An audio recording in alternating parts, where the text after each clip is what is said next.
Welcome to HortTube. My name is Jim Putnam. In this video, we're going to look at one of Tom and Ram's beautiful fountains and streams they have in their incredible landscape in Athens, Georgia. I've done several videos here that you guys have seen. I'm trying to break this garden down slowly into smaller segments and kind of show you some of the plants that make up this beautiful garden. This is the bottom. There's a waterfall up at the top we'll get to.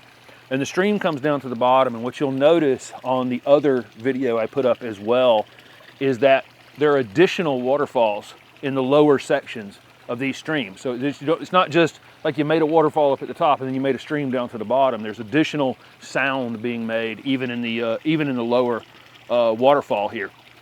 Again, the theme of this garden is high shade. If you go up here, if you pan up to the top, there's a crepe myrtle that's been limbed way up. And allowing lots of light to actually get down here into the bottom. So you can almost have this mix of shade plants and sun plants playing pretty nice together here, because the sun plants are getting enough sun and the shade plants are getting enough shade. You have another one of these contorted filbert. It can get much bigger than that in time, but it's a perfect understory tree to that crepe myrtle. There's a few sweet box planted right around the base of the crepe myrtle there. And then again, as you'll see in her garden, every time it's just layered all the way down into the water. And so it's just it's incredibly full, no matter what angle you look into this space. You may be able to hear the bullfrog in here. It's making quite a bit of noise. There's some horsetail planted at the edge of the water right there. That's one you have to be careful with. It's one of the most ancient plants alive. You notice it doesn't have leaves. It's able to photosynthesize through its stems, which is super interesting. Needs to be planted in some sort of very strong container, because once it gets out, and this one's gotten out a little bit, it can be pretty invasive. There's bird's nest spruce in this area. This is a plant that probably here in zone 8A would have a tough go of it in colder areas in the country. You'll see these planted everywhere.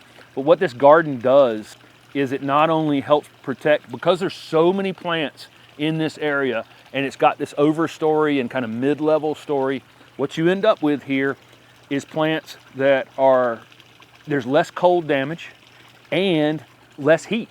So you're taking care of both things. It's cooler here in the summer in this garden, and it's warmer in the winter. So you can grow some things that are, marginally hardy or would have a tough time otherwise. The sweet flag is planted, in the water all the way around. The variegated sweet flag looks great. There's candy tuft coming down over a rock right up above it. And then there's a euonymus planted, and there's a lot of ground cover euonymus planted in this landscape.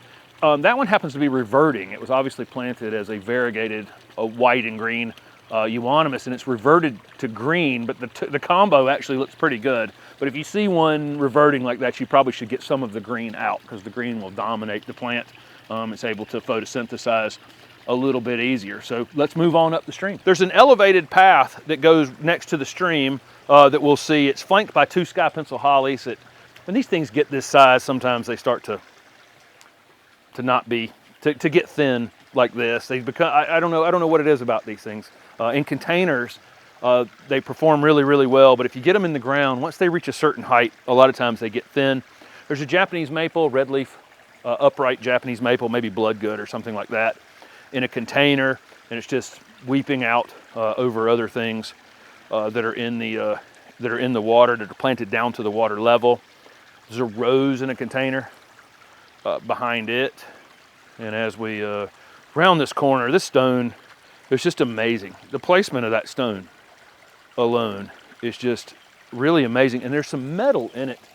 I don't know if there was a fence attached to it at some point. I don't know how. There's little metal pieces in it. I don't know where that stone came from, but it's really beautiful. There's a dry stack stone wall behind it, and then larger stones leading down into the water. There's strawberry begonia, which you see all over this landscape, that's in bloom at the base of the rock. An anemone that's up. It's about to start showing some color. This looks like a pink one. Just to the right of that is a gardenia radicans, which is a ground cover gardenia that's budding up now. It'll be flowering here in maybe 3 or 4 weeks, typically in May when the gardenias get going in my area. You have oxalis blooming behind the wall, and just layers and layers back there. There's a beautiful, really compact azalea blooming behind it. Just amazing. And up here on the top of this bird feeder, you see this lizard showing his ruby throat. He's obviously putting on a big show here. I hope you can see that in the video, but he's interested in a lady.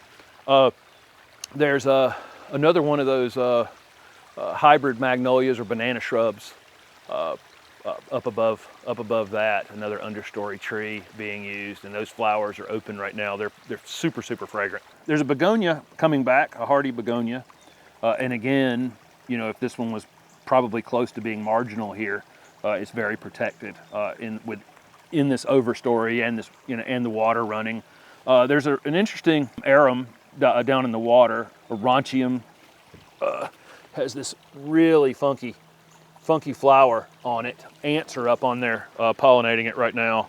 Super interesting. It's right down in the water. Love that plant.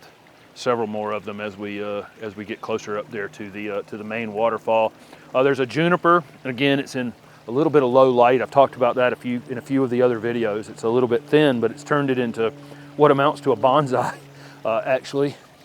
This combination of this dwarf Gardenia radicans with this ground cover euonymus just looks absolutely fantastic. The euonymus is actually growing right up into that gardenia.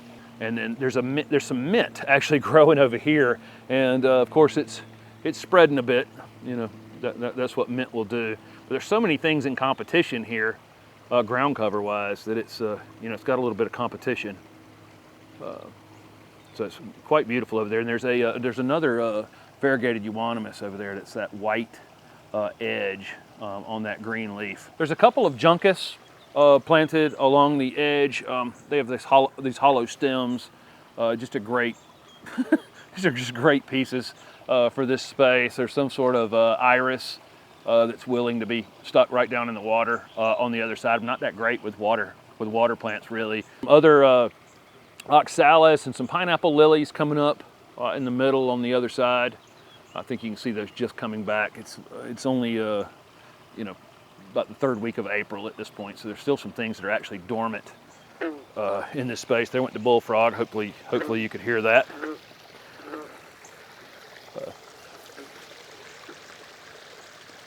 As we move up in this area, I believe this is a cryptomeria.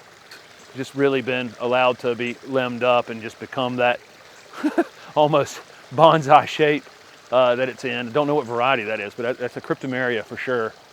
Really beautiful. All the rocks down below it. You can see all the garden art, the planters, the pots, just absolutely amazing. The moss on the rocks up here, she didn't plant it, it's just grown, you know, on the rocks with this constant water falling over them. More of the variegated euonymus up at the back. This mint has run wild. I can confirm the mint, I think it's spearmint is what it is, but it's run wild through here. It's going to have to be controlled at some point. There's some daylilies that'll be blooming probably in the next few weeks. Another iris in that space. More of that Ronchium on the other side back there with those yellow spikes on it. I think to have fly pollinated, ant pollinated, that kind of thing. And then the creeping jenny planted along there too. And the creeping jenny is willing to just go right down in the water, which is amazing. You know, it'll start out planted high and just let it choose to go down in there, and it will, you know, it selects it. It's just growing in the water.